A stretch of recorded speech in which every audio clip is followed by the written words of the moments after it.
Bismillahirrahmanirrahim. Assalamualaikum warahmatullahi wabarakatuh. Alhamdulillahi ala ihsani wa syukru lahu ala taufiqihi wa amtinani. Wa asyhadu an la ilaha illallah wahdahu la syarika lahu ta'ziman li sya'ni. Wa asyhadu anna Muhammadan abduhu wa rasuluhu da'ila ridwani. Allahumma salli alaihi wa ala alihi wa ashabihi wa ikhwani. Para ikhwan dan akhwat, para dokter yang dirahmati oleh Allah Subhanahu wa taala. Pada kesempatan kali ini kita sama-sama membahas dua penyakit yang berbahaya yang justru menyerang orang-orang yang salihin, yang memiliki amal ibadah dan ketaatan-ketaatan ya. Tentunya riya dan ujub, kita tidak berbicara kepada orang-orang pelaku kemaksiatan yang suka mabuk, yang suka zina, yang suka bermaksiat. Apa yang mau mereka ujubkan, apa yang mau mereka riakan. Justru penyakit ini, penyakit ujub dan riya ini justru penyakit yang rawan atau rentan mengenai orang-orang yang sibuk beribadah kepada Allah Subhanahu wa taala. Baik orang yang rajin salat atau haji atau umrah ya, atau kemudian yang berdakwah di jalan Allah Subhanahu wa taala. Mereka-mereka inilah yang rentan untuk terkena penyakit ujub dan riya. Oleh karenanya perlu bagi kita untuk saling mengingatkan karena bahayanya penyakit ini, di mana Nabi Shallallahu Alaihi Wasallam pernah melewati para sahabat sementara para sahabat sedang berbicara tentang Dajjal, maka Nabi Shallallahu Alaihi Wasallam mengabarkan kepada mereka, ala ukhbirukum ya bima huwa asyaddu alayya min fitnatil masihid dajjal. Wahai para sahabatku, aku kabarkan kepada kalian tentang fitnah yang lebih aku takutkan daripada fitnah Dajjal. Qalu bala ya Rasulullah. Kata para sahabat, tentu ya Rasulullah. Kemudian kata Rasulullah SAW, asyirkul khafi, yaitu syirik yang samar. Yaqumur rajulu fayusalli fayuzayyina salatahu lima yara min nadhar rajin ilaihi. Yaitu seorang yang dia berdiri, kemudian dia salat, kemudian dia bagus-baguskan salatnya karena dia tahu ada orang yang sedang melihat dia ya. Jadi riya, dia bagus-baguskan salatnya agar orang melihat dia sholat.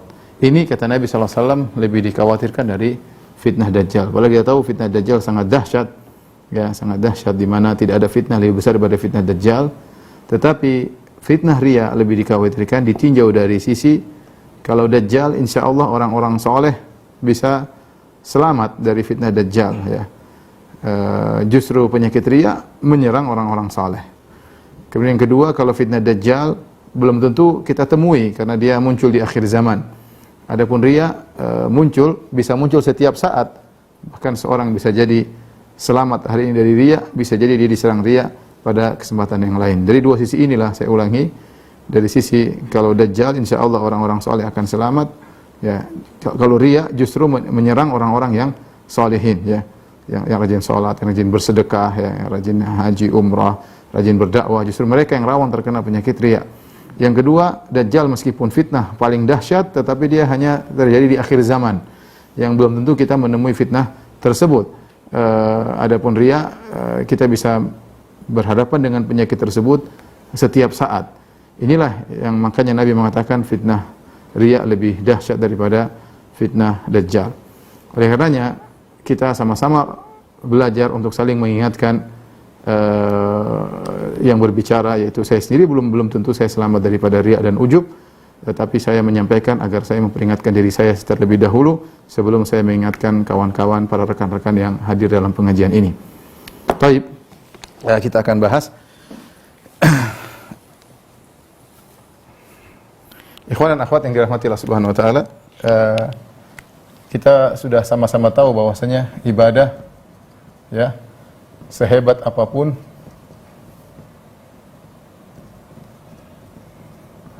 tidak diterima kecuali ikhlas. Kecuali yang ikhlas. Ya. Kalau tidak ikhlas maka tidak akan diterima. Wa ma umiru illa liya'budullaha mukhlishina lahuddin, kata Allah. Tidaklah mereka diperintahkan kecuali mengikhlaskan agama mereka kepada Allah Subhanahu wa taala. Dan Nabi bersabda, innamal a'malu binniyat, amalan tergantung niatnya ya. Kemudian juga kata Nabi sallallahu alaihi wasallam dalam hadis qudsi Allah berfirman, ana agna syuraka ani syirk. Man amila amalan asyraka fihi ma'iyya ghairi taraktuhu wa syirkahu. Aku adalah zat yang paling tidak butuh dengan syarikat. Barang siapa mengamalkan suatu amalan kemudian dia berbuat kesyirikan, dia mengambil dia riya, maka aku akan tinggalkan dia dan amalannya tersebut. Jadi seorang melakukan amalan sehebat apapun, mau bangun masjid misalnya 20 miliar, 50 miliar, mau berdakwah dengan follower sampai jutaan followers misalnya, atau mungkin dia haji setiap tahun dia haji, mungkin setiap bulan umrah ya, mau berbakti kepada orang tuanya ya, mau apapun amal yang sehebat apapun, tapi kalau dia riya ya, tidak ikhlas, maka tidak diterima oleh Allah Subhanahu wa taala. Oleh karenanya kita akan bahas apa itu definisi ikhlas. Ikhlas itu apa ya? Ya. Definisi ikhlas. Ikhlas secara bahasa ya, lughatan, secara bahasa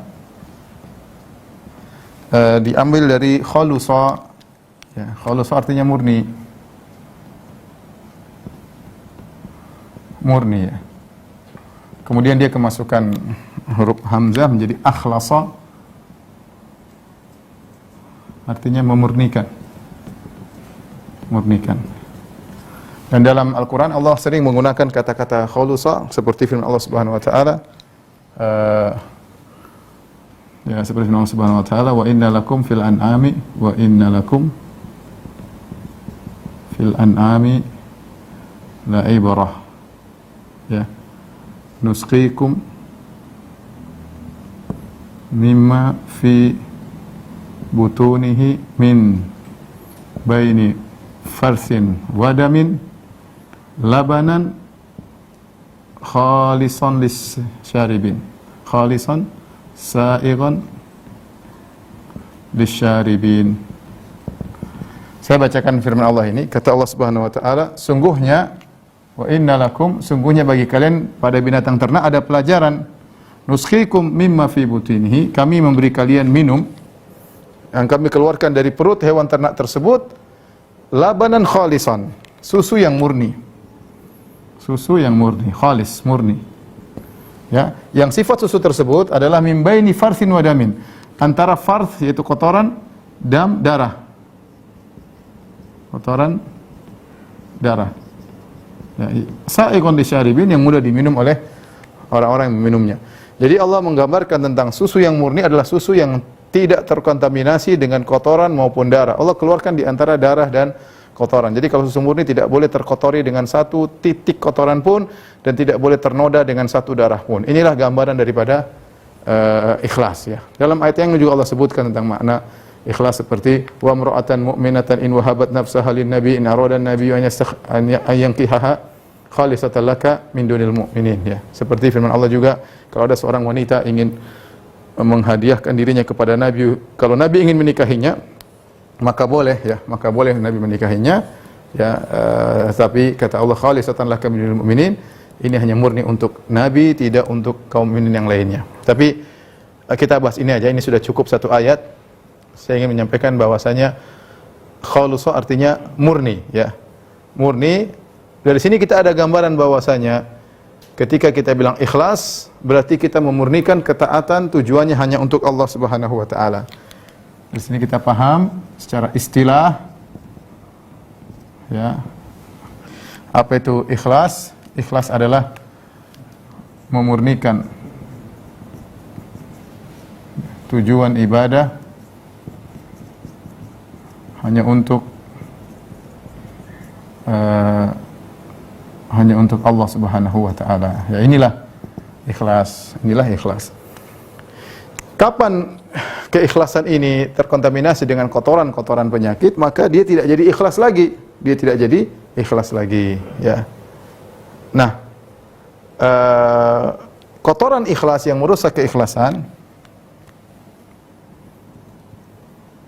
kotoran yang merusak keikhlasan, di antaranya ada dua, ini yang sedang akan kita bahas, yaitu riya dan ujub. Riya dan ujub. Inilah dua kotoran yang kalau masuk dalam niat seseorang maka merusak keikhlasan. Merusak keikhlasan yang menjadikan amalan tersebut tidak diterima oleh Allah Subhanahu wa taala. Karena Allah mensyaratkan kalau mau diterima amalannya harus murni karena Allah Subhanahu wa taala. Tidak mau ternoda meskipun sedikit pun. Ada orang ikhlas, Ustaz saya beribadah kepada Allah 90% untuk Allah, 10% untuk dipuji, tidak diterima. Tidak diterima. Karena Allah mau murni. Karena kalimat ikhlas artinya murni. Ustaz saya beribadah kepada Allah 95% untuk Allah tapi 5%-nya supaya saya dihormati, sama, tidak diterima oleh Allah Subhanahu wa taala. Tidak diterima oleh Allah Subhanahu wa taala. Karena Allah hanya menerima ibadah yang ikhlas ya, yang bersih dari riya maupun ujub. Ya, dari sini kita tahu urgensinya kita belajar tentang bahaya riya dan bahaya ujub, tidak lain adalah agar kita bisa menjaga keikhlasan kita ketika kita beramal kepada Allah Subhanahu wa taala. Kapan keikhlasan kita ternoda dengan riya ataupun ujub, maka tidak diterima. Setan tidak peduli Anda beramal soleh sebesar apapun, berapa besar pun Anda sedekahkan, setan tidak peduli. Yang penting Anda riya, selesai. Yang penting Anda ujub, selesai. Tidak diterima oleh Allah Subhanahu wa taala. Makanya buat kita semakin harus waspada ya. Baik. Sebelum saya masuk dalam riya dan ujub ya, mungkin kita perlu memotivasi kawan-kawan tentang faedah-faedah keikhlasan ya. Ya, banyak faedah keikhlasan, tapi saya akan menyinggung sebagian saja. Bahwasanya di antara keutamaan ikhlas ya, bahwasanya amal yang ringan ya bisa jadi berat. Jadi berat di sisi Allah. Kata Ibnu Mubarak rahimahullahu taala, rubba amalin saghir tu'azzimuhu niyyah. Betapa banyak, kata Ibnu Mubarak, betapa banyak amalan kecil jadi besar karena niat. Banyak amalan kecil, amal kecil dibesarkan oleh niat.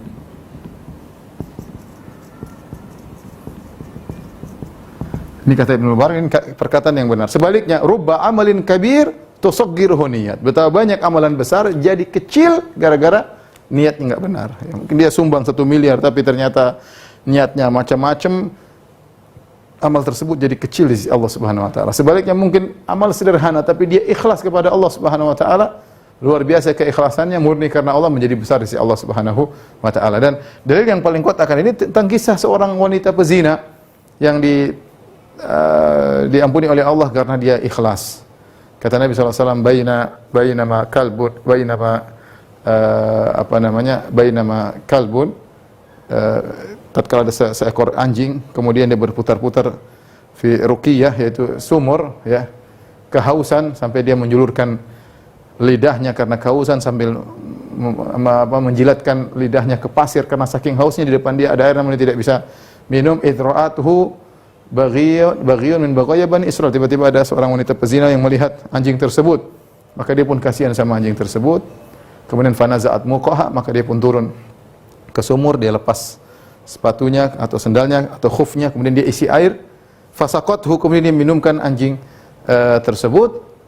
Faghafarallahu laha bihi, maka Allah ampuni dosa-dosanya gara-gara perbuatannya tersebut. Ibnu Qayyim rahimahullah taala menjelaskan, amalan dia amalan yang maksudnya bukan hebat-hebat banget ya, tinggal ambil air kemudian kasih minum sama anjing. Tapi yang buat dia hebat adalah keikhlasan wanita ini. Wanita ini ketika dia melakukan amalan tersebut, ya, dia butuh kepayahan turun ke sumur, dan itu bukan pekerjaan perempuan, turun ke sumur kemudian ambil air. Kemudian dia kasih sepanjang anjing tersebut, dan dia tidak berharap pamrih dari anjing tersebut sama sekali, dan tidak ada yang melihat dia melakukannya.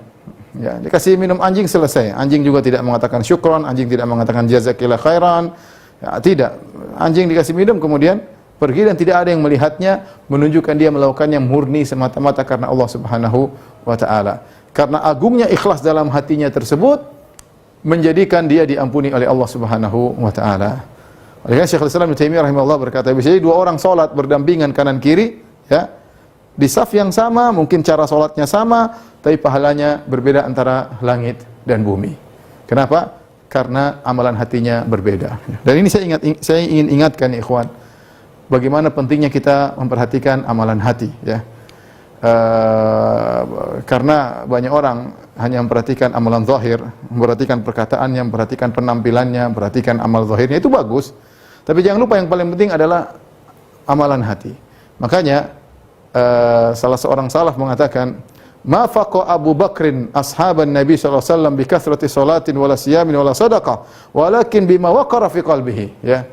Kata seorang salaf, tidaklah Abu Bakar radhiyallahu anhu mengungguli para sahabat yang lainnya dengan banyak salatnya, dengan banyak puasanya, dengan banyak sedekahnya ya. Tetapi dia mengungguli para sahabat karena apa yang ada di hatinya ya. Oleh karenanya Abu Bakar radhiyallahu taala anhu tidaklah diazab, disiksa seperti Bilal, tidaklah disiksa seperti Khabbab bin al-Arat, ya, tidaklah disiksa seperti Ammar bin Yasir, tetapi dia lebih baik daripada mereka. Tidaklah Abu Bakar kemudian terluka dalam jihadnya seperti apa yang menimpa Talha misalnya, apa yang menimpa Khalid bin Walid, apa yang menimpa sahabat-sahabat pejuang, namun dia lebih hebat daripada para sahabat-sahabat tersebut. Abu Bakar tidaklah meninggal dalam kondisi mati syahid sebagaimana terbunuhnya Umar bin Khattab radhiyallahu taala anhu, dibunuh ketika sedang menjadi imam salat subuh.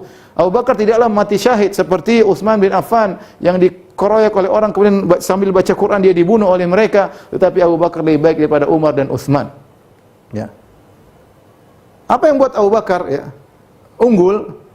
Karena hatinya yang luar biasa. Sampai Umar berkata, "La wuzina imanu Abi Bakrin, ma imanil ummah la raja imanu Abi Bakar." Kalau iman Abu Bakar ditimbang dengan imannya umat, lebih berat imannya Abu Bakar radhiyallahu taala anhu. Yang jadi masalah kita di akhirat nanti yang Allah tampakkan apa? Yauma tubalas sarair, hari di mana rahasia-rahasia hati akan dibongkar. Ya. Wa hussila ma fis sudur, pada hari kiamat kelak akan dikeluarkan apa yang tersembunyi dalam hati. Ya, apa yang akan diperlihatkan oleh Allah Subhanahu wa taala. Hari kiamat kelak kata Allah Subhanahu wa taala, "Yauma la yanfa'u malun wala banun illa man atallaha biqalbin salim." Hari di mana tidak bermanfaat harta dan anak-anak kecuali yang bertemu dengan Allah dengan hati yang bersih, hati yang selamat. Maka maksud saya, ketika kita membahas masalah ikhlas, ujub dan riya, ini bukan perkara sepele. Ya. Ini bukan perkara sepele, ini perkara bagaimana membersihkan hati kita dari penyakit-penyakit yang perlu perjuangan untuk terus melawannya. Karena namanya ujub, riya itu datang setiap saat. Semakin Anda top, semakin Anda dikenal orang, semakin Anda rajin beribadah, semakin Anda banyak bersedekah, maka setan terus menggoda agar Anda terjerumus dalam setitik riya dan setitik ujub yang bisa merusak amal ibadah Anda. Maka kita serius memperhatikan masalah hati, di antaranya kita bahas masalah ikhlas ya, dan kita nanti akan bahas tentang lawannya riya dan ujub. Taib. Jadi ikhlas amal yang ringan tapi bisa jadi berat di sisi Allah Subhanahu wa ta'ala. Makanya jangan kita pernah meremehkan amalan kita. Dalam satu hadis Nabi SAW, ada seorang lelaki dia berjalan, kemudian dia melihat ada gusnus syajarah, ada tangkai yang mengganggu orang di jalan, dia pindahkan. Ya, tapi dia ikhlas kepada Allah Subhanahu wa ta'ala. Bukan kemudian difoto buat pencitraan, enggak. Dia ikhlas, maka Allah ampuni dosa-dosanya. Kata Nabi SAW, "La tahqiranna minal ma'rufi syai'an." Jangan kau meremehkan amal sekecil apapun. Walau antalqa akhaka biwajhin talik, meskipun hanya tersenyum ketika bertemu dengan saudara, senyumanmu kalau ikhlas ya, tidak mengharap apa-apa di balik senyuman tersebut, tidak ada udang di balik rempeyek, bisa jadi senyumanmu itu menghapuskan dosa-dosamu. Baik. Ini yang pertama, faedah ikhlasan, amal yang ringan bisa jadi berat di sisi Allah Subhanahu wa taala. Kemudian ikhlas membantu mewujudkan cita-cita.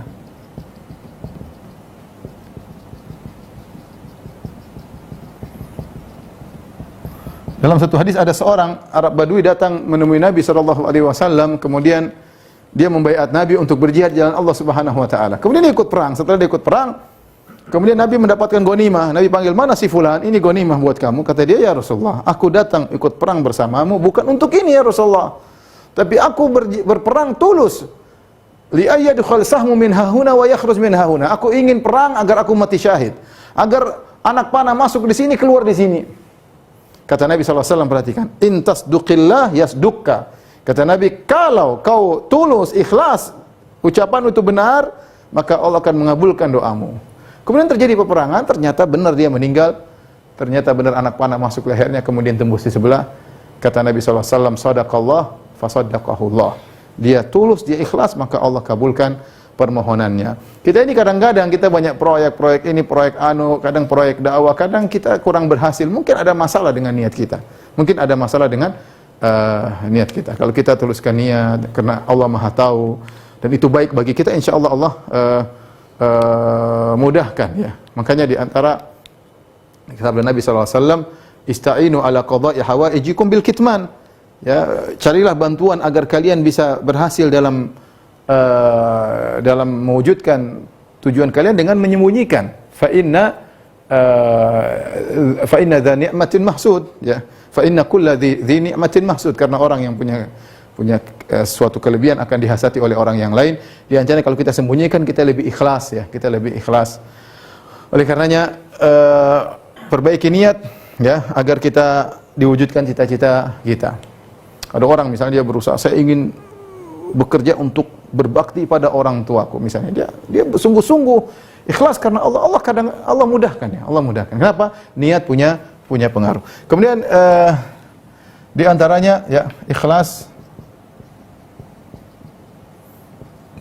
memudahkan doa dikabulkan.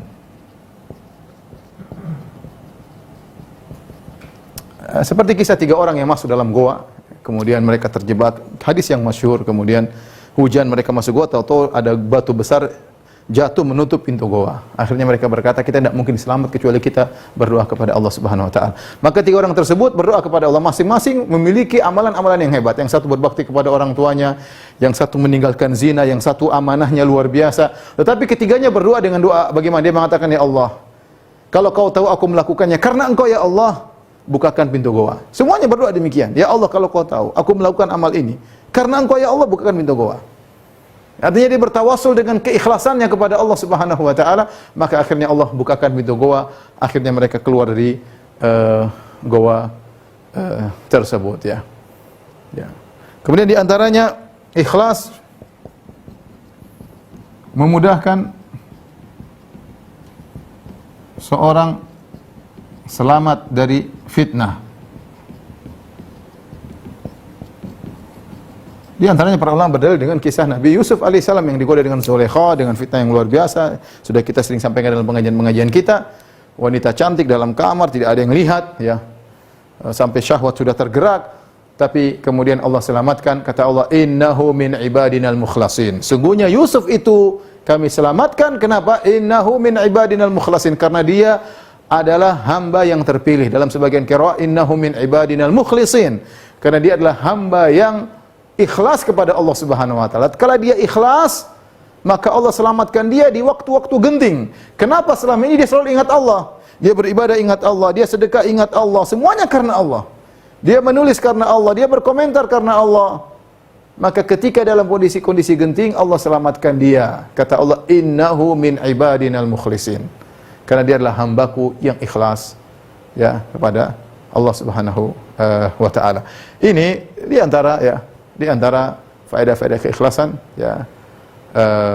Yang terakhir mungkin sampaikan yaitu orang yang ikhlas mudah meraih syafaat Nabi sallallahu alaihi wasallam, sebagaimana sudah kita bahas pada pertemuan kemarin dalam syarah akidah Al-Wasithiyah. Yang menunjukkan ibadah ikhlas adalah ibadah yang sangat agung ya. Syiar orang ikhlas ya.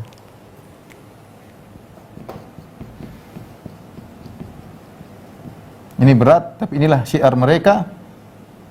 Apa yang Allah sebut dalam Al-Quran, innama nut'imukum liwajhillah la nuridu minkum jazaan wala syukura. Ingat-ingat ini ya. Allah berfirman tentang orang-orang ikhlas. Allah abadikan perkataan mereka dalam Al-Quran, innama nut'imukum liwajhillah. Sungguhnya kami diberi makan kepada kalian liwajhillah, karena Allah. La nuridu minkum jazaan wala syukura. Kami tidak minta dari kalian balasan. Dan kami tidak minta dari kalian terima kasih, enggak. Kalian harus berterima kasih karena Allah perintahkan, tapi kami tidak berharap. Ini jadikan syiar ini dalam kehidupan kita agar kita benar-benar beribadah dengan tulus. Anda berbuat baik kepada orang tua, Anda berbuat baik kepada kerabat, Anda berbuat baik kepada kawan, Anda berbuat baik kepada tetangga, ya. Insya Allah mereka orang-orang baik, mereka tahu berterima kasih. Tapi jangan berharap seandainya mereka tidak berterima kasih, sabar. Bisa jadi seorang berbuat baik kepada kerabatnya, dia malah dituduh macam-macam. Saya pernah punya teman cerita, Ustaz saya gimana berbuat baik sama kakak saya atau adik saya. Dia cerita, saya umrah, dia cerita, kalau saya berbuat baik sama mereka, mereka bilang saya sombong, ngasih hadiah. Kalau saya tidak berbuat baik, dia bilang pelit. Saya bilang ini ujian. Ya, ente berbuat baik, ente tidak dihargai, mungkin Allah ingin pahala Anda sempurna karena Anda supaya belajar tidak berharap dari pujian, terima kasih dari orang lain. Sehingga seorang tatkala dia berbuat kebaikan, yang dia bermuamalah bukan dengan orang tersebut tapi dengan Allah. Ya Allah, saya sudah kasih ya kepada tetanggaku, kepada kawanku, semuanya saya serahkan kepada Engkau. Dia mau berterima kasih enggak berterima kasih, urusan dia dengan Allah Subhanahu wa taala. Ya. Maka ini syiarnya orang-orang yang ikhlas. Innama nut'imukum liwajhillah la nuridu minkum jazaa'an wala syukura. Kami memberi makan kepada kalian karena Allah, kami tidak butuh jazaan, balas budi dari kalian, dan kami tidak butuh syukuran, terima kasih dari kalian, ya. Baik. Sekarang kita bahas tentang perusak ikhlas.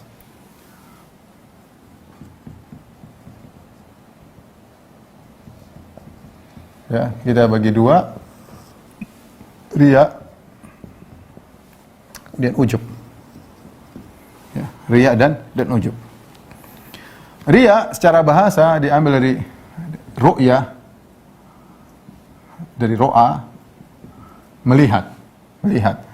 Kemudian menjadi ro'a, ya, ro'a, yura'i, mura'at, dan riya'an. Kalau ru'ya artinya melihat, kalau ini artinya memperlihatkan. Jadi riya itu artinya memperlihatkan amal soleh. Riya sama dengan memperlihatkan amal soleh. Jadi riya artinya memperlihatkan amal soleh.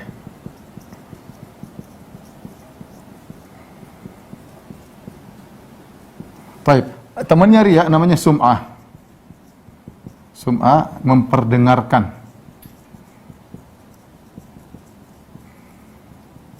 Memperdengarkan amal soleh. Sama, hukumnya sama antara riya dengan sum'ah, antara riya dengan sum'ah.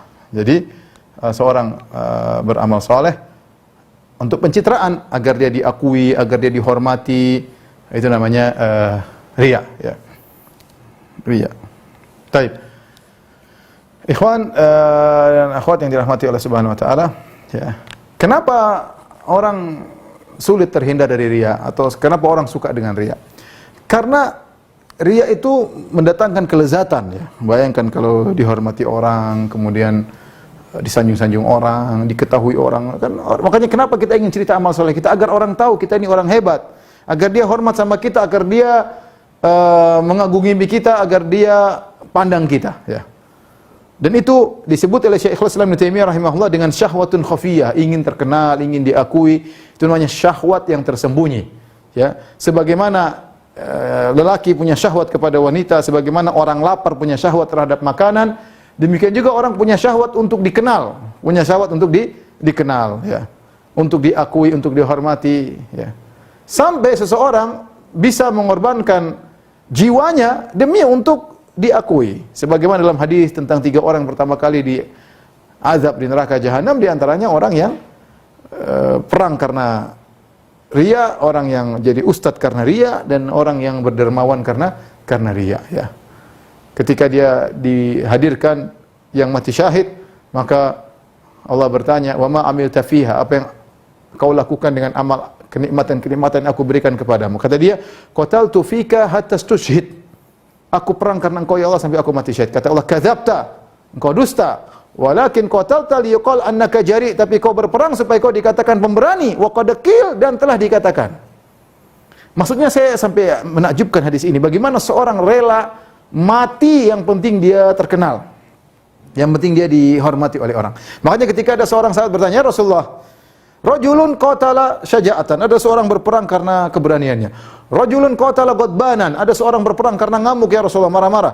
Rajulun qatala hamiyatan, seorang berperang karena ingin membela sukunya. Rajulun qatala liyuzkar, ada seorang berperang supaya dikenang.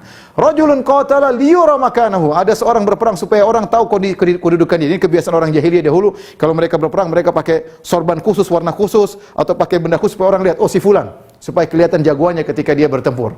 Jadi ada orang berperang liyuzkar, supaya dikenang. Ada orang berperang liyura makanahu, agar diketahui. Ayu zalika fi sabilillah. Siapa di antara mereka yang berperang di jalan Allah? Kata Nabi, man qatala litakuna kalimatullahi al-ulya fahuwa fi sabilillah. Siapa yang berperang agar meninggikan kalimat Allah, itulah yang fi sabilillah. Adapun untuk ini, untuk itu, untuk ini, semuanya bukan fi sabilillah. Dalam sebagian riwayat diriwayatkan Nabi bersabda rubba qatilin baina saffain Allahu a'lamu bi niyatihi. Betapa banyak orang yang tewas di medan pertempuran, Allah lebih tahu tentang niatnya. Allah lebih tahu tentang niatnya. Saya ingin menggambarkan kenapa riya ini, apa namanya, syahwat orang untuk riya ya. Syahwat khafiyah. Tentang riya ini, syahwat tersembunyi. Dia merasa puas kalau terkenal, kemudian orang kagum, orang rebut-rebutan cium tangannya, dia bahagia banget. Makanya dikatakan ini syahwat tersembunyi. Inilah yang buat orang terjebak dengan riya. Karena tadi, makanya dia share amal soleh dia cerita sana sini, dia perlihatkan, dia foto, dia videokan, dia berbuat baik sama orang, dia cerita sana sini, ya supaya orang akui dirinya, dan ternyata dia terjebak dengan syahwat tersembunyi. Waliyadzubillah ya. Nah kalau orang melakukan riya, maka amal solehnya gugur, sebesar apapun amal soleh tersebut. Baik, terus bagaimana cara kita melawan riya? Ya. Baik, kita bahas cara melawan riya. Cara melawan riya. Untuk melawan riya ada beberapa perenungan.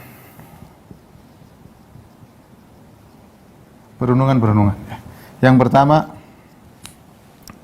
renungkan nasib orang yang riya di dunia.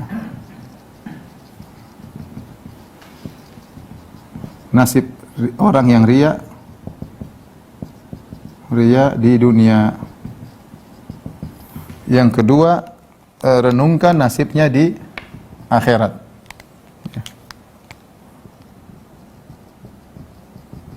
Nasibnya di akhirat.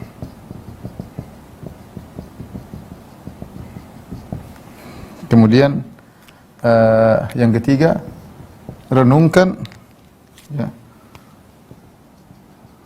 renungkan hakikat orang, hakikat manusia yang kau harapkan ujiannya.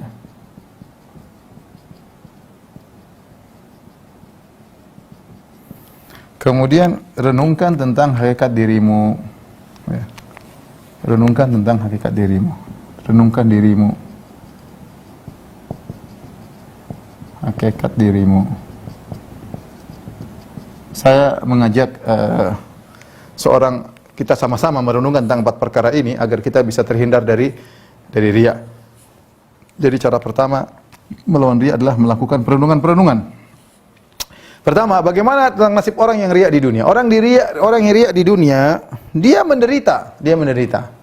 Kenapa? Kebahagiaannya dia gantungkan kepada netizen ya. Kapan netizen banyak dia bahagia, kapan netizen tidak banyak dia sangat sedih. Kapan netizen mencelanya dia sedih, kapan netizen memujinya maka dia pun bahagia luar biasa, terbang ke sana sini ya luar biasa karena followernya banyak ya, seperti itulah ya. Dan orang seperti ini ya, kalau dia riya maka dia sengsara. Ya, bayangkan kalau orang sudah bikin ceramah atau nulis status atau posting sesuatu, dia ingin lihat bagaimana komentar orang-orang yang mengomentari. Kalau ternyata banyak yang like, dia bahagia. Kalau ternyata tidak ada yang like, waduh, dia ulang lagi postingannya, siapa tahu nggak ada yang gitu. Jadi kalau ada yang like pun muji dia, kalau pujiannya kurang wow, dia pun menderita. Adapun orang ikhlas, dia paling bahagia. Dia tidak perlu dengan komentar manusia. Makanya di antara definisi ikhlas ada sebagian salaf mengatakan, apa itu ikhlas? Ikhlas adalah nisyanu ru'yatil khalq bidawamin nazar ilal khaliq. nisyanu ru'yatil khalqi bidawamin nazar ilal khaliq. Apa itu ikhlas? Melupakan komentar manusia karena terlalu sering mengingat Allah Subhanahu wa taala. Sering memandang kepada Allah sehingga lupa dengan komentar manusia. Yang dipikirkan, ya Allah, apakah amalan saya sudah baik, ya Allah, apakah kau menerima amalanku, ya Allah, apakah saya sudah menjalankan sunnah-sunnah, apakah saya sudah ikut prosedur dalam beramal soleh. Itu yang dipikirkan, sesuai sunnah atau tidak. Sampai saking dia selalu sibuk memikirkan Allah Subhanahu wa taala, dia sampai lupa dengan komentar-komentar manusia. Adapun orang yang riya kebalik, yang dia adalah komentar manusia. Selalu ya, komentar manusia yang dia lihat ya. Oleh karenanya seorang ya, jangan sibuk dengan komentar manusia. Kebahagiaan Anda bukan pada netizen, kata orang ya, tapi kebahagiaan di tangan Allah Subhanahu wa taala. Orang yang riya dia menderita. Bayangkan kalau ingin pencitraan harus siapkan tim dan sana sini. Ternyata sudah habis-habisan, sudah sewa tim, sudah sewa sahafiyin, wartawan, dan yang ternyata enggak ada yang muji misalnya, ternyata followernya enggak nambah, ternyata ratingnya enggak naik. Waduh, sakit hati luar biasa. Tapi kalau saya melakukan karena Allah Subhanahu wa taala, sudah enggak urusan. Yang penting saya lakukan yang terbaik, yang penting saya berkhidmah kepada bangsa dan negara, yang penting saya ini, yang penting saya karena Allah. Apapun komentar orang, ya, kalaupun saya lihat komentar orang bukan karena saya ingin cari pujian, tapi ingin menilai apakah pekerjaan saya sudah tepat, bermanfaat bagi mereka atau tidak. Bukan untuk cari pujian ya. Intinya orang yang riya sengsara di dunia. Bagaimana nasib mereka di akhirat?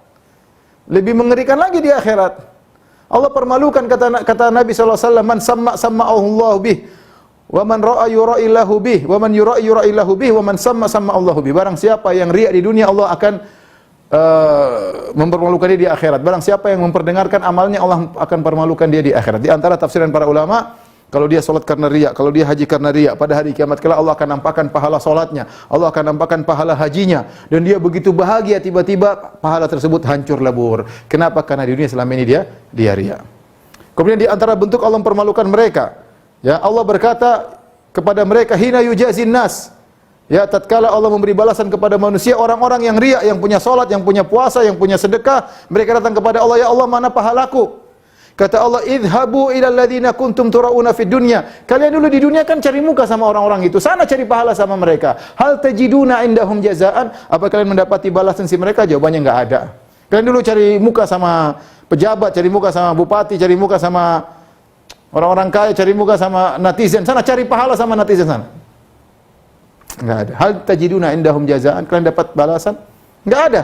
Allah permalukan. Setelah Allah permalukan, Allah azab mereka. Awwalu man tusa'aru bihimun nar salasa. Orang yang pertama kali dinyalakan api bagi mereka 3 orang, kata Nabi sallallahu alaihi wasallam. Yang pertama siapa?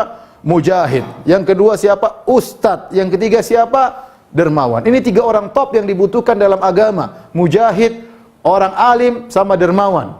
Sungguhnya agama dibangun di atas 3 orang ini. Ya. Tetapi karena mereka sebenarnya melakukan ibadah yang luar biasa, seharusnya mereka yang awal-awal masuk surga seharusnya. Tetapi karena mereka riya, kebalik, mereka pertama kali diazab oleh Allah Subhanahu wa taala. Maka dihadirkan orang yang mujahid, fa utiya bihi, dihadirkan orang rajulun ustushhid, yang mati syahid, dihadirkan, fa arrafa bihi ni'amahu fa arafaha, maka Allah ingatkan nikmat-nikmat yang Allah berikan kepada dia. Jagoan, jago main pedang, mungkin jago main senjata, mungkin jago naik kuda, mungkin jago naik pesawat. Ya.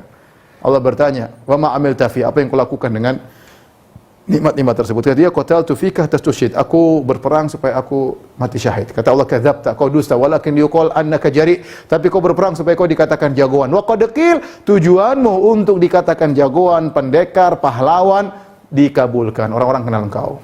Tapi apa? Tsumma umira bihi fasuhiba ala fihi hatta ulqiya fin nar. Diperintahkan lemparkan dalam neraka jahanam. Yang kedua, rajulun ta'allamal ilma wa 'allamahu wa qara'al Qur'an. Yang kedua, ustaz, belajar ilmu agama, mengajarkannya, pandai baca Quran. Fa utiya bihi, dihadirkan di hadapan Allah, fa arrafahu ni'ama, Allah ingatkan nikmat yang Allah berikan kepada dia.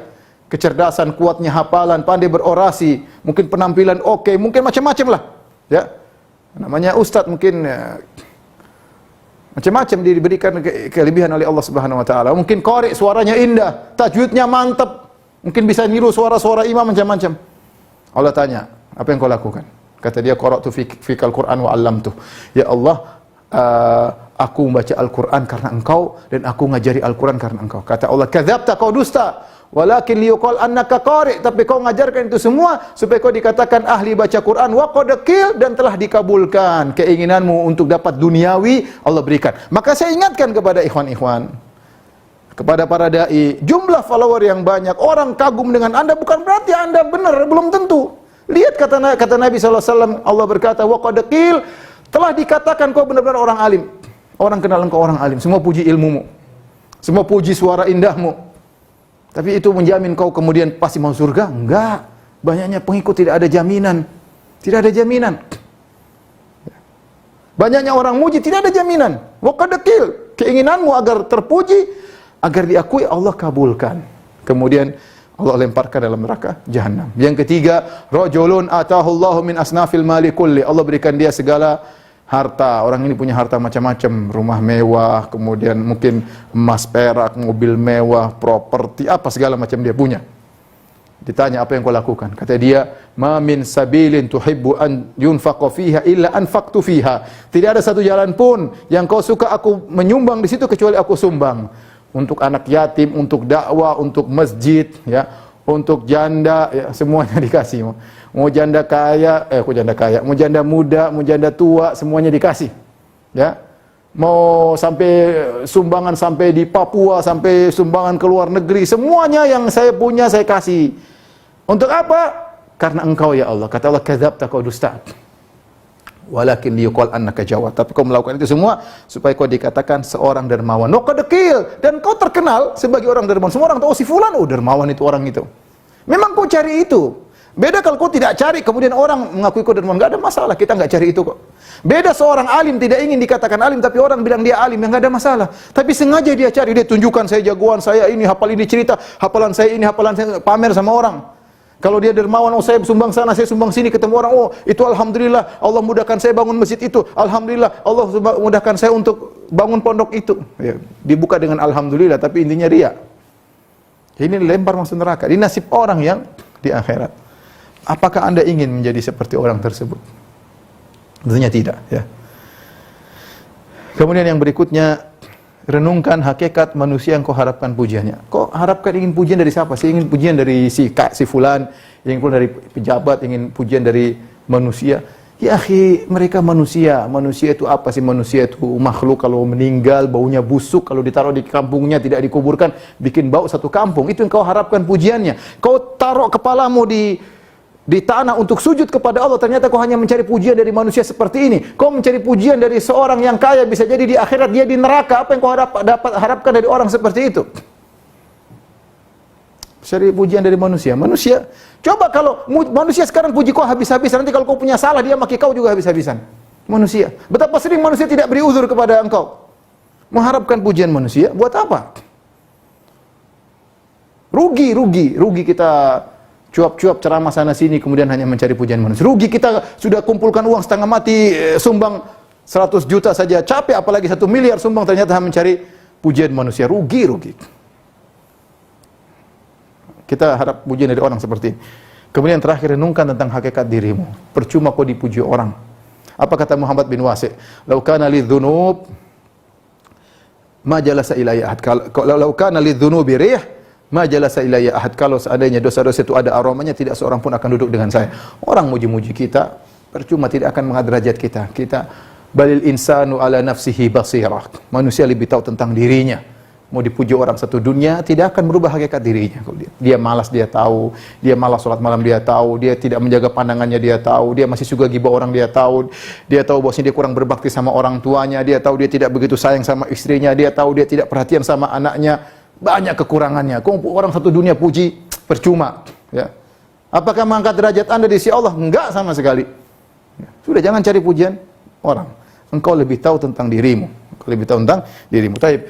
Ini di antara cara kita melawan riya. Yang kedua, perempuan kita berdoa, jangan lupa berdoa. Berdoa di antara doa yang diajarkan oleh Nabi sallallahu alaihi wasallam.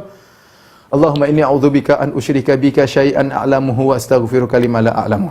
Itu doa, antum bisa cari nanti di Di internet insyaallah ada doa agar terhindar dari riya. Allahumma inni a'udzubika an usyrika bika syai'an a'lamuhu wa astaghfiruka lima la a'lamu, ya. Jadi berdoa agar kita dihindarkan dari riya. Ya Allah, aku berlindung kepada Engkau dari kesyirikan yang aku sadari dan dari kesyirikan yang aku tidak sadari. Ya akhi, kita kalau riya, saya rasa kita ngerti kita sedang riya. Kalau kita mau benar-benar memeriksa, tatkala kita beramal ingin dipuji, kita tahu ada sinyal kasih tahu kau sedang riya, tapi kita nekat aja terus. Kenapa? Ada syahwat ingin kita lampiaskan, syahwat dikenal, syahwat dihormati, syahwat disanjung, ya. Syahwat ingin diketahui siapa saya, ya. Akhirnya kita labrak itu sinyal yang ada dalam hati kita. Padahal betapa sering kita sadar kita sedang riya, ya. Terkadang kita terjerumus dalam riya, kita tidak sadar, maka semoga Allah mengampuni dosa-dosa kita, ya, riya yang kita sadari maupun tidak kita sadari. Kemudian di antaranya, ya, ketika dipuji juga berdoa sebagaimana doanya sahabat, ya. Allahumma la tu'akhidni bima yaqulun waghfir lima la ya'lamun waj'alni khairan mimma yadhunnun. Yang artinya ketika orang puji kita, kita berkata, Allahumma la tu'akhidni bima yaqulun. Ya Allah, jangan kau siksa aku atas perkataan mereka. Waghfir lima la ya'lamun. Ampunilah aku atas apa yang mereka tidak tahu. Mereka puji-puji, mereka tidak tahu siapa saya. Waj'alni khairan mimma yadhunnun. Jadikan aku lebih baik daripada apa yang mereka persangkakan. Dengan kita ucapkan doa itu, kita jadi tahu diri siapa kita, ya. Jadi kita ini siapa, ya? Kita bersyukur alhamdulillah Allah memberi kita kesempatan untuk bisa punya sumbangsi untuk Islam. Kita punya waktu untuk Islam, untuk kita sendiri sebenarnya, ya. Maka kita bersyukur bukan untuk kita riya, ya. Kemudian di antara caranya adalah berusaha menyembunyikan amalan. Latih diri kita menyembunyikan amalan, ya. Latih. Apapun kita lakukan, enggak usah cerita sama orang. Diem, ya. Mungkin setan gatal menggigit cerita, enggak usah cerita. Sudah. Enggak usah, oh, saya pernah begini, enggak usah lah. Itu penyakit. Ya, mungkin kita cerita, Ustaz saya cerita untuk memotivasi. Oke, lama-lama jadi riya. Oh, bukannya saya sombong. Oh, bukannya saya ini. Akhirnya jadi riya, kita enggak sadar. Kita nih hati lemah. Kalau tahu hati kita lemah, jangan dibuka celahnya untuk setan agar menggoda hati kita. Di antara celah kita cerita itu membuat hati kita lemah, diserang oleh setan, akhirnya kita riya. Latih diri kita sembunyikan amal soleh kita. Biar orang mau tidak tahu kita, sudah alhamdulillah. Orang tidak tahu kita, alhamdulillah. Ya udah, yang tahu cuma Allah. Latih diri kita. Kata Nabi SAW, man istata'a minkum an yakuna lahu khabi'atun min amalan soleh falyaf'al. Barang siapa dari kalian mampu punya amal soleh tersembunyi, maka lakukanlah. Tapi kita selesai dari riya. Sekarang kita bahas mengenai ujub. Ujub, ya. Jadi kalau riya itu mensekutukan Allah dengan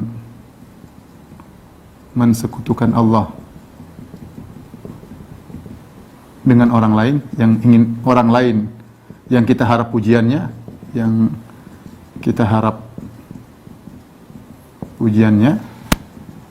ini namanya riya.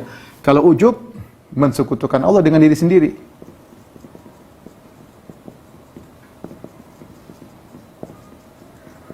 Dengan diri sendiri. Maksudnya bagaimana? Maksudnya kita merasa keberhasilan kita itu karena andil diri kita. Kita punya andil dalam keberhasilan kita. Itu namanya ujub. Seharusnya seorang kalau berhasil, dia tahu semuanya karena Allah. Jadi gampangannya agar kita tidak ujub, kita tahu kita ini cerdas, kita ini berhasil, kita ini punya duit, kita ini maju, kita ini bisa berdakwah semata-mata karena Allah.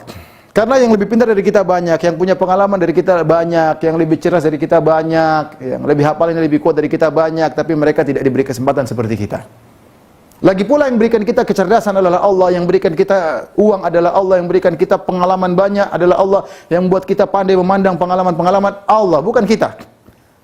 Maka dari situ tatkala kita merasa kita punya andil, berarti kita mensekutukan Allah dengan diri kita, seakan-akan keberhasilan saya itu karena peran Allah dan peran diri saya. Itu namanya ujub. Seorang penyair mengatakan, fal ujuba fahdharhu innal ujuba mujtarifun a'mala sahibihi fi sailihil adami. Hati-hatilah kalian dengan ujub.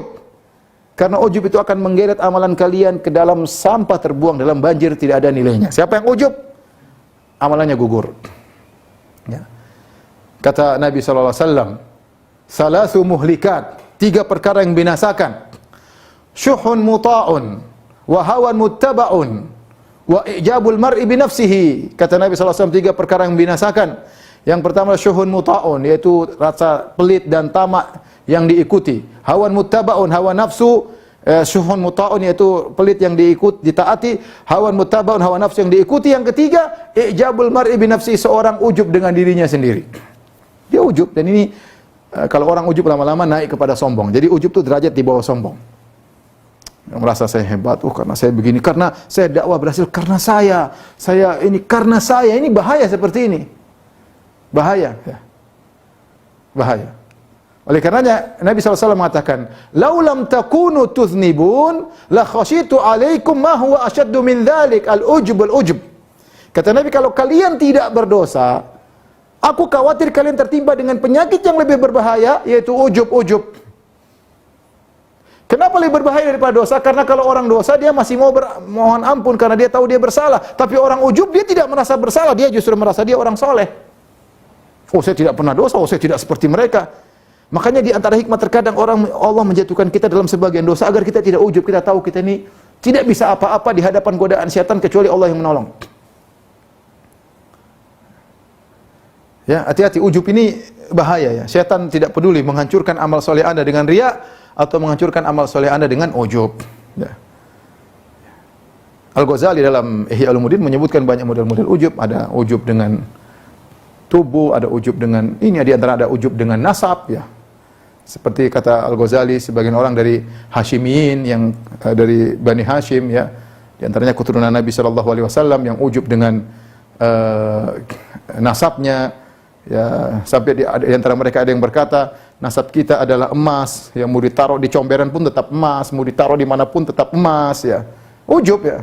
Maka dibantah oleh Al-Ghazali, jangan demikian. Seorang kalau dari Bani Hashim, dari Ahlul Bait, maka harusnya berakhlak seperti akhlak leluhur mereka, yaitu Rasulullah SAW, yang tawadhu, yang tidak ujub, yang menghormati yang lain ya. Sebagaimana kita dapati sebagian-sebagian orang-orang dari Ahlul Bait yang Masya Allah akhlak mereka sangat luar biasa ya. Ujub modelnya macam-macam. Ada ujub dengan ilmu, ada ujub dengan dakwah, ujub macam-macam modelnya. Maka hati-hati ya. Jadi apa sih definisi ujub tadi? Saya ingatkan kembali, yaitu merasa bahwasanya keberhasilan kita punya andil bersama Allah. Maka kalau riya, kita mensekutukan Allah dengan orang yang ingin kita puji, orang yang ingin kita dapat pujiannya. Kalau ujub, kita mensekutukan Allah dengan diri kita. Dan diri kita ini adalah syirik, ini juga syirik ya. Bagaimana cara bebas dari ujub dan riya ya? Dua-duanya ya. Kalau ujub tentunya kita harus renungkan, melakukan renungan-renungan ya, bahwasanya banyak orang lebih pintar dari saya, kemudian tidak berhasil. Banyak orang lebih titelnya lebih tinggi, tidak berhasil seperti saya. Banyak orang yang IP-nya lebih tinggi, indeks prestasinya lebih tinggi, tetapi tidak berhasil seperti saya ya. Sampai ada kawan, Masya Allah, dia satu sekolah, dulu teman-temannya ranking 1, ranking 2, 3, dia mungkin rankingnya pas-pasan, mungkin hampir enggak naik, ternyata mereka menjadi anak buahnya, dia jadi bos. Itu dari mana? Oleh karenanya seorang senantiasa bersyukur kepada Allah ya, dia melakukan usaha tapi keberhasilan murni dari Allah Subhanahu wa taala. Di antara yang ingin terakhir saya sampaikan, kata Ibnu Taimiyah rahimahullahu taala, barang siapa yang mewujudkan firman Allah Subhanahu wa taala, iyyaka na'budu wa iyyaka nasta'in, iyyaka na'budu wa iyyaka nasta'in, maka dia akan selamat dari ujub dan riya. Ya, jadi hati-hati. Apa iyyaka na'bud? Hanya kepada Engkau lah ya Allah aku beribadah. Kalau dia mau ini, berarti selamat dari riya. Ini selamat dari riya. Dia tahu ibadah dia semuanya karena Allah. Aku tidak beribadah ya Allah karena mencari pujian. Aku tidak beribadah untuk diakui, untuk dihormati. Enggak, aku beribadah karena Engkau. Iyyaka na'bud, hanya kepada Engkau beribadah. Wa iyyaka nasta'in, dan hanya kepada Engkau lah kami mohon pertolongan. Selamat dari ujub. Kenapa? Karena kita tahu semua keberhasilan kita akibat pertolongan Allah. Semua keberhasilan karena pertolongan Allah Subhanahu wa taala. Jadi jangan sampai terbetik dalam benak kita, saya berhasil karena saya bikin, jangan, itu ujub. itu benih-benih ujub, maka lawanlah agar amalan kita selamat di sisi Allah Subhanahu wa taala. Demikianlah ikhwan dan akhwat yang dirahmati Allah Subhanahu wa taala, kajian singkat yang bisa sampaikan tentang bahaya atau dahsyatnya ujub dan riya. Semoga Allah Subhanahu wa taala mematikan kita, mewafatkan kita di atas keikhlasan dan membuat kita selalu bisa berjuang melawan ujub dan riya. Wallahu taala alam bisawab. Saya kembalikan kepada Dr. Agung ya. Barakallahu fiik Ustaz, jazakallahu khair untuk pemaparannya mengenai dahsyatnya ujub dan riya. Ada beberapa pertanyaan Ustaz yang ingin ditanyakan. Pertama, mohon izin pendapatnya Ustaz, saya seorang ibu bekerja di kantor pemerintah yang harus mengenakan seragam dengan atribut lengkap, antara lain ada tanda pangkat, tanda jabatan, tanda kemampuan, tanda penghargaan dan lain-lain. Yang karena hal ini menempatkan orang tersebut pada tempat tertentu yang kadang membuat riya dan ujub. Apalagi kalau ada orang bertanya tentang siapa diri kita, dan untuk memudahkan komunikasi yaitu dengan mengirimkan foto tersebut atau foto diri dalam kegiatan tertentu. Bagaimana cara memperkenalkan diri tanpa ujub dan riya, serta bagaimana menata hati yang seharusnya menurut aturan agama tanpa menunjukkan data diri. Terima kasih. Sebelumnya kalau riya itu biasanya berkaitan dengan amal saleh, berkaitan amal saleh ya. Kita riya karena ingin perlihatkan ibadah kita, karena ingin perlihatkan puasa kita, ingin perlihatkan salat kita, sedekah kita, itu baru kita mungkin rawan terkena riya. Tapi kalau yang seperti ditanyakan ini berkaitan dengan ujub. Ujub berkaitan dengan keberhasilan duniawi umum, keberhasilan duniawi maupun keberhasilan ukhrawi ya. Seorang bisa ujub karena jabatannya, seorang bisa ujub dengan ibadahnya. Jadi mungkin kalau riya sih enggak, tapi mungkin yang dikhawatirkan adalah penyakit ujub ya. Tentunya pemerintah tatkala membuat peraturan seorang datang dengan atributnya untuk diketahui di jabatannya, tentu dalam rangka agar pemerintahan atau aturan bisa berjalan dengan baik sehingga tahu mana atasan mana bawahan ya. Tinggal kita saja melatih diri atau apa namanya menata jiwa kita. Kita tahu misalnya kita tata, kita bilang ya Allah saya pakai atribut ini supaya diketahui jabatan saya ini, tentunya tanggung jawab yang lebih besar di hadapanmu. Dengan demikian kita tidak ujub, kita tahu ini berat ya. Kalau jabatan-jabatan ringan saja belum tentu orang bisa mengerjakan, apalagi jabatan yang berat seperti yang saya miliki. Dengan kita ingat tersebut, kemudian kita juga, ya Allah saya bekerja ini karena Engkau ya Allah, ya semoga saya bisa berkhidmat kepada bangsa dan negara. Misal, jangan seperti itu, mudah-mudahan kita bisa lawan ujub. Ya, saya punya kawan dulu, dia kepala polisi di Masjid Nabawi. Dia bilang, ya Firanda kau tidak tahu ini, dia punya ini banyak sekali lambang-lambangnya di sini, penghargaan-penghargaan. Dia bilang kalau satu hari dia pulang, dia belum ganti baju, kemudian dia ngantri. Ada di sana jual namanya roti tamis satu real besar, mungkin subsidi dari pemerintah. Kadang antriannya panjang, saya juga kadang-kadang sering ngantri beli. Begitu dia datang, kadang-kadang orang langsung suruh duluan. Kenapa? Dia pakai baju itu. Dia pakai baju itu. Kadang-kadang dia beli di kios, katanya nggak usah bayar. Kenapa? Dia pakai baju itu. Orang hormat. Ya ini dia tidak. Kadang orang tidak mau sombong pun bisa jadi sombong. Kadang orang tidak mau ujub pun bisa jadi ujub. Gara-gara baju tersebut. Dia bilang suatu hari saya pulang, saya ganti baju, saya pakai baju biasa, ngantri, nggak ada seorang pun bilang suruh ke depan, nggak ada. Ya, oleh karenanya memang itu ujian. Kalau orang memiliki jabatan yang tinggi dan lain, tapi tadi kita bisa lawan dengan kita tahu bahwasanya jabatan tinggi itu sebenarnya musibah karena tanggung jawab kita semakin besar. Ya, belum tentu resikonya bisa jadi resikonya jauh lebih besar daripada gaji kecil yang kita terima. Gaji kita nggak ada sedikit, tapi risikonya sangat besar. Makanya kita minta tolong kepada Allah, ya Allah bantulah aku. Sehingga tatkala kita berhasil, kita bilang iyyaka nasta'in, hanya Engkau yang menolong aku. Ya, kita bilang la haula wala quwata illa billah. Itu diantaranya mungkin agar kita bisa melawan ujub terhadap penyakit tersebut. Baik, yang berikutnya. Ya. Selanjutnya pertanyaannya Ustaz, bolehkah kita berbohong untuk menyembunyikan amalan supaya amalan tersebut tetap menjadi amalan tersembunyi kita untuk simpanan di akhirat? Kalau bohong tidak boleh, tapi kalau kita tauriah boleh. Misalnya kita dari sedekah sama orang, kita lewat. Dari mana? Oh saya tadi dari situ, dari utara misalnya. Kita nggak usah bilang dari utara, dari orang miskin, saya baru kasih duit 100.000. 100.000 aja ngomong-ngomong. Jadi nggak usah. Jadi kita bilang aja dari utara, saya dari utara ada keperluan. Ini kan nggak bohong. Jadi jangan bohong. Jangan kita ingin ikhlas kemudian kita bohong. Tapi kalau tauriah kita menutupi dengan kata-kata yang benar, maka tidak jadi masalah. Ya, tidak jadi masalah. Ya, wallahu a'lam bishawab. Dan itu dilakukan oleh para salaf. Sebagian salaf ketika mereka baca Quran, karena zaman dulu semua orang baca Quran ya. Kemudian mungkin dia tutup agar orang tidak tahu. Sebagian mereka seperti Ibnu Barak kalau tidak salah, dia berjihad maka dia pun tutup wajahnya. Kemudian dia maju di medan pertempuran, dia bunuh banyak orang ya. maka orang tidak tahu sampai akhirnya ada yang ketahuan. Maka dia bilang jangan ceritakan sama orang lain ya. Bukan kemudian berjihad supaya diposting foto, kemudian foto kemudian agar pamer sama orang. Tentunya ini membuka pintu-pintu riya ya. Wallahu a'lam bishawab. Ya, Ustaz, pertanyaan selanjutnya ini terkait juga dengan kita sehari-hari ada di media sosial juga. Bagaimana Ustaz kalau terkait promo bisnis atau promosi kegiatan sosial? Bagaimana caranya supaya terhindar dari ujub dan riya? Kalau promo bisnis tidak ada masalah. Memang kita bisnis kan kita memang kita iklankan, tidak ada masalah. Jadi saya ulangi, riya itu berkaitan dengan amal soleh. Kalau pekerjaan duniawi nggak ada riya. Contoh saya kerja di instansi pemerintah atau kerja di, saya laporin kerja saya hari ini, keberhasilan saya. Saya nggak mau laporkan sama bos deh biar nggak riya. Ya nanti nggak, ini kerja apa seharian? Saya nggak mau cerita bos. Itu perkara dunia, bukan masalah riya. Tapi ketika Anda cerita tentang keberhasilan Anda, jangan ujub, itu aja. Jadi saya ulangi, riya itu berkaitan dengan amal soleh. Adapun berkaitan amal dunia, mungkin Anda terkena ujub, mungkin Anda terkena sombong. Tinggal kita bagaimana menata jiwa kita, ya, menata jiwa kita. Adapun kalau kita bisnis, kita jualan, kita lihatkan produk kita bagus, nggak ada masalah. Memang kita bisnis, tunjukkan kelebihan. Misalnya kita punya jualan apa, ini madu, ini sakti, ini medonya, ini sini dicampur ini asli, masih nggak ada masalah. Tapi jangan bohong, ya jangan bohong ya, seperti itu.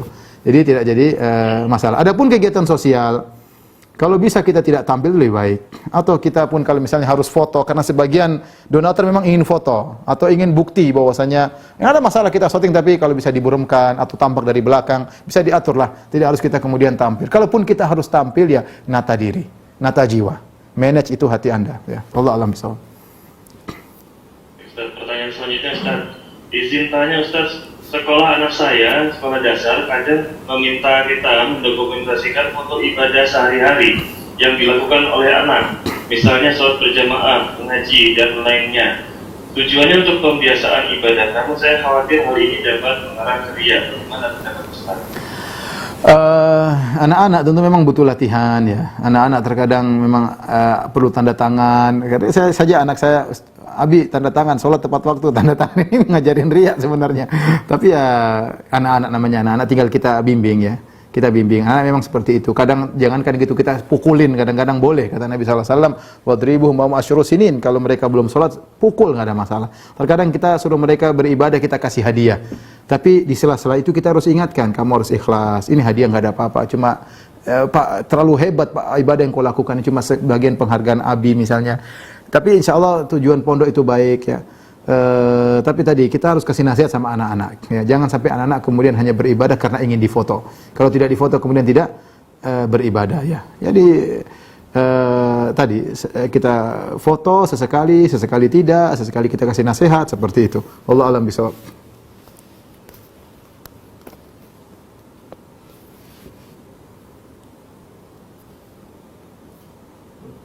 Halo.